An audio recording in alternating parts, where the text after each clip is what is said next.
তারপর দেখো মা রান্না বসিয়ে দিয়েছে। আর আজকে কি রান্না হচ্ছে দেখো, কড়াইটা দেখে কেউ খারাপ ভেবো না, কড়াইটা পাতলা হয়ে গেছে আর পটল যেহেতু ভেজেছে তার জন্য কড়াইটা এরকম কালো হয়ে গেছে। তো আজকে একটা নতুন রেসিপি রান্না করছে মা, খুবই টেস্টি। আমি এই প্রথম খাচ্ছি, মানে আমি এই বাড়িতে এসে প্রথমেই এটা খেলাম, আমি কোনোদিনও খাইনি। আর এটা কি হচ্ছে বলো তো, এই রেসিপিটার নাম হচ্ছে চাল পটল। আর এই রেসিপিটা রান্না করতে গোবিন্দভোগ চাল লাগবে।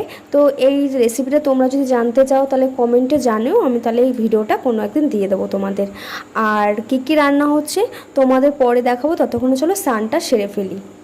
তো স্নান করে আমরা এখন সবাই খেতে বসেছি। দেখো ফার্স্টেই দেখাই তোমাদের যে পটল চাল এই রেসিপিটা, আর আছে এখানে আম দিয়ে পাতলা মুসুর ডাল, আর আছে আমের চাটনি, আর ছিল হচ্ছে ওপাশে উচ্ছে পাতার বড়া, সেটা দেখানো হয়নি যে বাটিতে ঢাকা। এদের দুপুরবেলা ঘুমিয়েছি।